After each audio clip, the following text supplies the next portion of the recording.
Hello दोस्तों, welcome to our YouTube channel. My name is Ankija. I am your host, faculty, teacher, friends और जो कुछ भी कह लो, आपका मित्र और आपका शुभचिंतक। आज हम जो टॉपिक करने वाले हैं वो इनकम टैक्स में सैलरी चैप्टर का सबसे एडवांस टॉपिक, सबसे कॉम्प्लिकेटेड, सबसे कंफ्यूजिंग टॉपिक और सबसे इम्पोर्टेंट टॉपिक। सिर्फ क्या आपने सारे परक्यूट अलाउंस तो करवा दिए? नहीं बेटा, एक टॉपिक अभी भी रह रहा है जिसका नाम है कार फैसिलिटी। क्या? Car facility. ये एक ऐसा अलाउंस है कि आपको एक बार के लिए हो सकता है कि कोई अलाउंस नहीं आए सैलरी चैप्टर में से, पर ऐसा नहीं हो सकता कि कार का जो है क्वेश्चन नहीं आए। कार एक ऐसा क्वेश्चन है जो आप पूरी इनकम टैक्स में पूरी यूट्यूब पे वीडियो सर्च मार लो, अगर आपने पेड बैचेस लिया तो ही कराया जाएगा। अनपेड बैचेस पे कार फैसिलिटी की वीडियो नहीं कराई जाती क्योंकि ये बहुत ही कंफ्यूजिंग है। मैं अंकित झा, जैसे कि आप जानते हैं, मैं सीए स्टूडेंट, ठीक है। मैं अपने पूरी तरह नॉलेज और अपने एक्सपीरियंस के साथ ये कहता हूँ, जितना मैं लगा सकता हूँ उसे शॉर्ट वीडियो में बनाने की कोशिश करूंगा। और चलो स्टार्ट करते हैं। कार क्या है? अब जैसे मान लो आप एम्प्लॉय हो कंपनी में, बड़े लेवल के सीईओ हो आप, या ओनर हो कंपनी के, या मैनेजर हो, तो आपको जो है कंपनी क्या कार की फैसिलिटी प्रोवाइड करती है। यानी आपको कार देगी और आपको ड्राइवर देगी, ठीक है, घर से लाने के लिए फैक्ट्री तक, फैक्ट्री से घर तक, घर से फैक्ट्री तक के लिए, ठीक है। अगर कार हो सकता है कि एम्प्लॉयर यानी कंपनी ने अपनी खुद के खरीद के आपको दी है, या फिर हो सकता है कि कंपनी ने खरीद के नहीं दिया, आपके पास खुद की कार है। दो प्रोबेबिलिटी है, या तो कंपनी खरीद के देगी, नहीं आपने पहले से ही खरीद रखा है तो कंपनी आपको नहीं देगी। तो यहाँ पे सबसे पहले मैं आपको बताना चाहता हूँ ई का मतलब है एम्प्लॉई। क्या? एम्प्लॉई। और ईआर का मतलब है क्या? एम्प्लॉयर। आई होप मैं आपको ये मतलब मान सकता हूँ कि आपको इनका मतलब पता होगा। एम्प्लॉई मतलब जो काम करता है, एम्प्लॉयर जो काम देता है। जैसे मान लो हम कंपनी में काम करने जाते हैं तो मैं एम्प्लॉय हो जाऊंगा, और जिसके कंपनी में काम करने जा रहा हूँ वो मेरा क्या हो जाएगा? एम्प्लॉयर, ठीक है। तो जैसे मान लो कार जो है कंपनी ने प्रोवाइड करी है, तो मैं क्या कहूंगा? Owned by employer. मैं अपने कैमरामैन से कहूंगा वो इस पर थोड़ा जूम करे, ठीक है। जैसे कार मान लो ओन्ड बाय एम्प्लॉयर, ठीक है। ऐसे ही हो, अगर नई कंपनी ने कहा कि जैसे हम बोलते हैं सर मेरे पास कार है, आप मुझे कार मत प्रोवाइड करो, तो मैं क्या कहूंगा? Owned by employ. तो सबसे पहले हम ये पढ़ते हैं एम्प्लॉयर, यानी कंपनी ने कार प्रोवाइड करी है। कंपनी ने कार प्रोवाइड करी है तो कंपनी दो शर्त रख सकती है कि कार का जो रिपेयरिंग कॉस्ट होगा, यानी पंचर या फिर हर साल का सर्विस कराना, सर्विस सेंटर में जाना, उसके खर्चे कौन बियर करेगा? कंपनी करेगी या एम्प्लॉय करेगी? तो यहाँ पे दो प्रोबेबिलिटी होती है कि यहाँ पे कंपनी कहेगी कि नहीं, कार भी मैं दे रही हूँ, खर्चे भी मैं ही भरूंगी, यानी उसका मेंटेनेंस मैं खुद करके दूंगी, तुम्हें कुछ नहीं करना। या फिर ये हो सकता है कंपनी बोलेगी कि कार तो मैं दे रही हूँ, चूंकि तुम आओगे जाओगे कंपनी का, ये तुम्हारे लिए यूज हो रहा है, तो इसके जो भी मेंटेनेंस होगा, यानी टायर या फिर सर्विस कराना, हवा डालना, या फिर कोई भी डेंटिंग पेंटिंग का काम हो गया, वो खर्चे तुम बियर करोगे। तो क्या हो जाएगा? मेंटेन्ड बाय एम्प्लॉई, ठीक है। फिर एम्प्लॉयर में आता है तीन चीज, यानी कंपनी जो कार प्रोवाइड करी है, कंपनी के मालिक ने, ये सोच लो किसको प्रोवाइड करी है? एम्प्लॉई, यानी जो उसका काम करने वाला है, सीईओ हो गया, फिर चीफ एग्जीक्यूटिव ऑफिसर हो गया, कंपनी का सेक्रेटरी हो गया, यानी जो बड़े लेवल के लोग होते हैं उन्हें प्रोवाइड करती है, ठीक है। अब कंपनी ने कार प्रोवाइड करी है तो तीन चीज के लिए यूज कर सकता हूँ। हो सकता है कि मैं बहुत ही ईमानदार हूँ, मैं बस कंपनी या कार जैसे मुझे मिली है तो मैं सिर्फ अपने घर से और फैक्ट्री तक के लिए उस कार को यूज करूंगा। अगर मुझे कहीं फैमिली के साथ जाना हुआ तो मैं अपनी पर्सनल कार यूज करूंगा, कंपनी की कार यूज नहीं करूंगा। तो उसके लिए मैं क्या कहूंगा कि मैंने जो है अपने ऑफिशियल पर्पज, यानी सिर्फ और सिर्फ बिजनेस के लिए वो मैंने कार यूज करी है। देखो ये ऑफिशियल पर्पज, ठीक है। या फिर हो सकता है कि कंपनी ने कार मुझे प्रोवाइड करी है, लेकिन मैं हूँ थोड़ा सा वैसे टाइप का, ईमानदार नहीं हूँ, या मुझे कंपनी से कोई लेना देना नहीं है, मैं उसे अपने पर्सनल यूज के लिए यूज कर रहा हूँ। हालांकि कंपनी ने मुझे प्रोवाइड करी है कंपनी के लिए, लेकिन मैं उसे कंपनी के लिए यूज नहीं कर रहा हूँ। मैं जा रहा हूँ डीटीसी बस से, कार को घर पे छोड़ रखा है, मैंने बोल रखा है अपने बीवी को कि तुम यूज कर लिया करो, या अपने घर वालों को। तो क्या हो गया? पर्सनल पर्पज के लिए। और हो सकता है कि मैं दोनों नहीं, मैं उस कार को लेकर कंपनी भी जा रहा हूँ, फिर घर में आके फिर नाइट आउट जाना हुआ, या फिर कहीं मुझे बर्थडे बनाना हुआ, या फिर कहीं मुझे ट्रैवल करना हुआ, रात को गाँव जाना हुआ, कहीं पे भी कुछ भी काम हो सकता है, तो बोथ, ठीक है। अगर मैं उसे ऑफिशियल सिर्फ बिजनेस के लिए यूज कर रहा हूँ, यानी घर से लेकर बिजनेस तक जाऊंगा तो कंपनी के गेट के अंदर, कंपनी के गेट के अंदर से अपने घर के अंदर आऊंगा, सिर्फ इतना यूज करूंगा, और इसके अलावा मैं अपना पर्सनल यूज नहीं करूंगा। तो उसका क्या खर्चा मानेंगे, नील, यानी सारा खर्चा कंपनी उठाएगी, आपको टैक्स नहीं देना पड़ेगा। ठीक है। अगर आप सिर्फ अपने लिए यूज कर रहे हो, पर्सनल यूज के लिए, कंपनी के लिए यूज नहीं कर रहे हो, आप डीटीसी बस से जा रहे हो, पास बना के मेट्रो से जा रहे हो, गाड़ी घर पे खड़ी कर रखी है ताकि घर वाले जो है उस गाड़ी का यूज कर सके, तो उसमें आपको कितने % टैक्स देना पड़ेगा। एक तो सबसे पहले उस गाड़ी की कीमत क्या है। ठीक है। उस गाड़ी की कीमत सपोज करो 10 लाख है, तो उसका 10% ले लो, यानी 1 लाख रुपए, यानी जितनी भी गाड़ी की कीमत है उसका 10% जो है उतना आपको क्या लगेगा, टैक्स लग जाएगा उतना आपको। ठीक है। ठीक है। या फिर हो सकता है कि आप बोथ, यानी कंपनी के लिए भी यूज कर रहे हैं और पर्सनल यूज के लिए भी कर रहे हो, तो इस सिचुएशन में यहाँ पे 3 कंडीशन, 2 कंडीशन अप्लाई होती है। ठीक है। बोथ, यानी ये वाला कंडीशन, और यही पेपर में पूछा जाता है सबसे ज्यादा, क्या पूछा जाता है, बोथ, यानी मैं बिजनेस के लिए भी यूज कर रहा हूँ और अपने घर के लिए भी यूज कर रहा हूँ। तो इसमें सर हम कैसे निकालेंगे, तो इसमें हम निकालेंगे क्यूबिक कैपेसिटी, यानी इंजन की कैपेसिटी कितनी है। हो सकता है कंपनी ने आपको ई रिक्शा, 3 पहिए वाली ई रिक्शा दी है, तो उसकी कैपेसिटी होती है 1600 रुपये की। हो सकता है कि आपको सेंट्रो या बड़ी डस्टर, फॉर्चूनर या बड़ी बड़ी गाड़ी दी है, तो उसकी जो इंजन है वो हैवी होती है, यानी 1600 क्यूबिक कैपेसिटी से बहुत ही ज़्यादा होती है।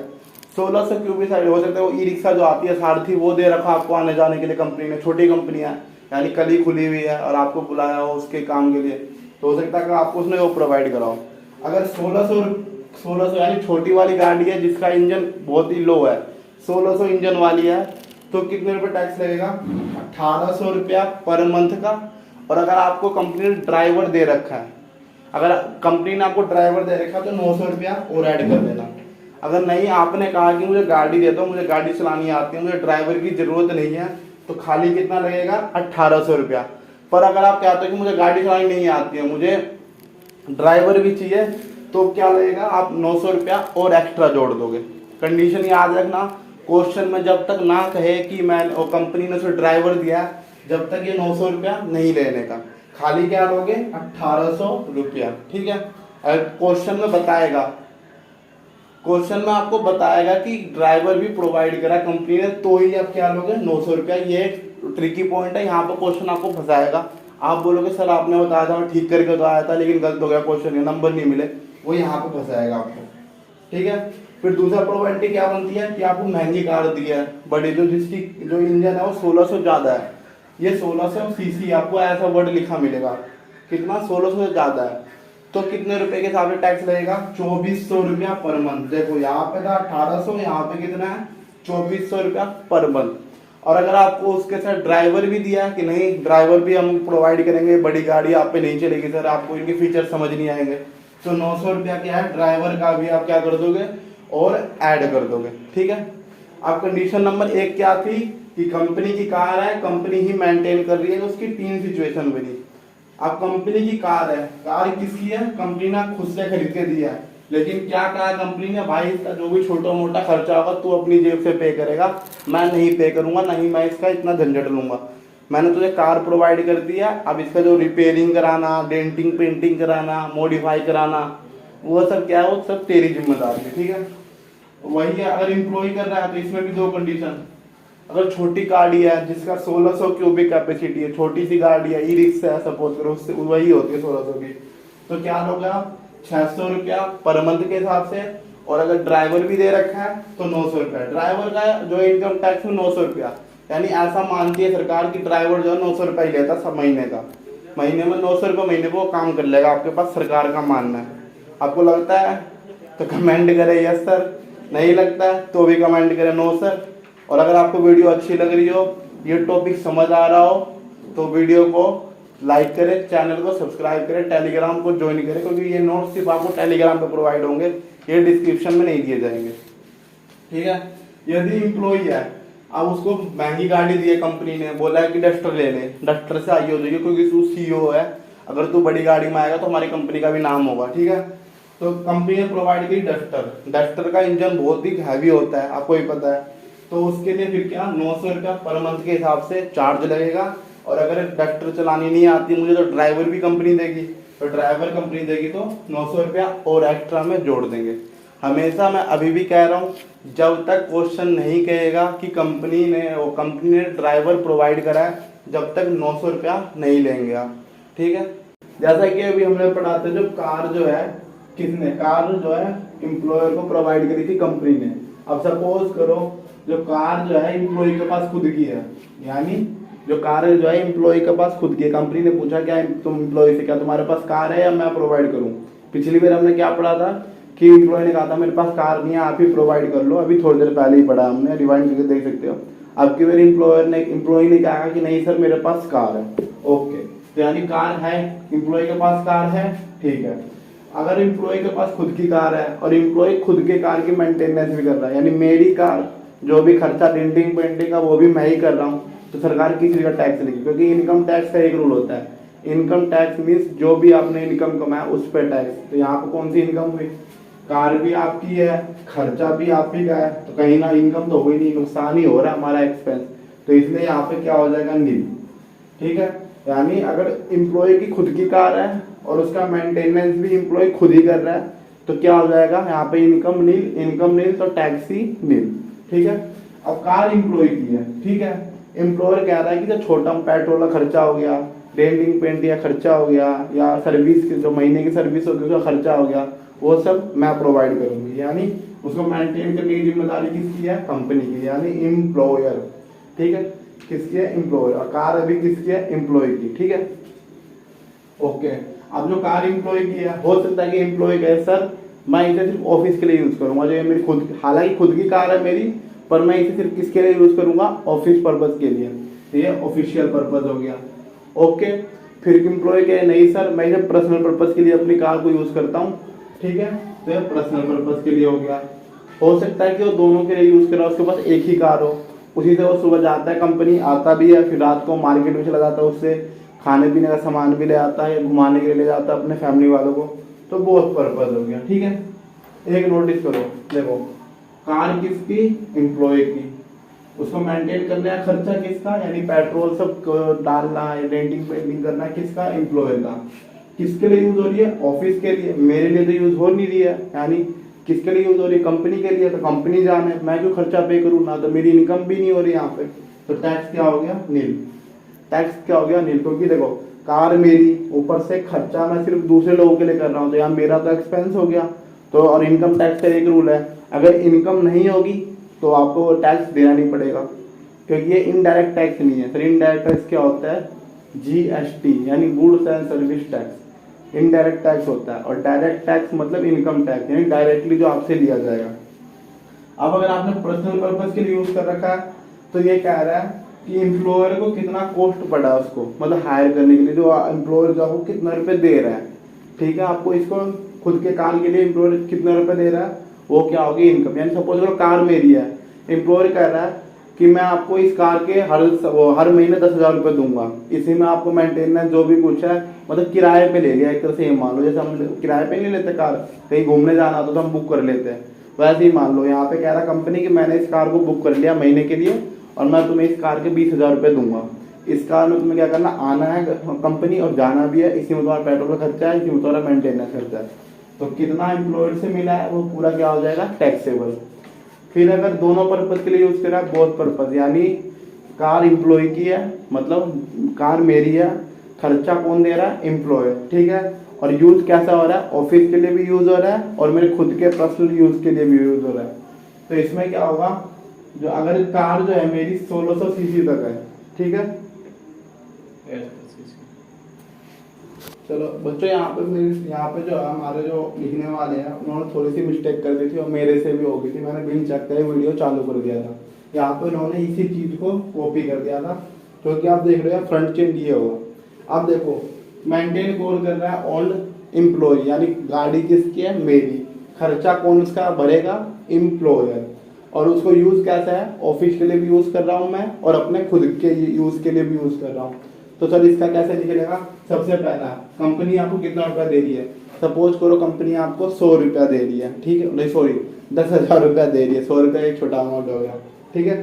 अब ये मानो कि जो मेरी गाड़ी है, मैं ई सारथी है, मेरे पास ई रिक्शा है, ठीक है, और मैं उससे जाता हूँ कंपनी में, तो उसकी लिमिट कितनी है, 1600 क्यूबिक कैपेसिटी, यानी जो ई रिक्शा है इलेक्ट्रिक वाली, उसका इंजन बहुत ही हल्का होता है, तो उसका इंजन है सपोज करो 1600, तो यानी 1800 रुपया मतलब ये मैं लो मेरी इनकम होगी, ठीक है। अगर 1600 ज़्यादा है, मैं डस्टर में जाता हूँ या फॉर्चूनर है या स्कॉर्पियो मेरे पास, तो उसके 1600 ऊपर है, यानी ये मेरा क्या होगा 2400। तो सपोज करो कंपनी मुझे दे रही है 10,000 रुपये, कितना दे रही है 10,000 रुपये कंपनी दे रही है मुझे, यानी एम्प्लॉयर ने कितना रुपये दिया मुझे 10,000 रुपये। अब मेरे पे डिपेंड करता है कि मेरी गाड़ी कौन सी है।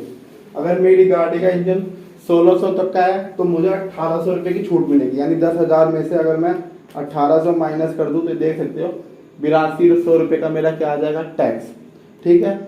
यहीं पे सोचो कि नहीं मेरे पास डस्टर है या फिर मेरे पास फॉर्चूनर है, ब्रीजा है जिसकी इंजन थोड़ी सी हैवी है, 1600 से बियॉन्ड है, तो मान लो 10,000 रुपये तो कंपनी दे रही है मुझे महीने का।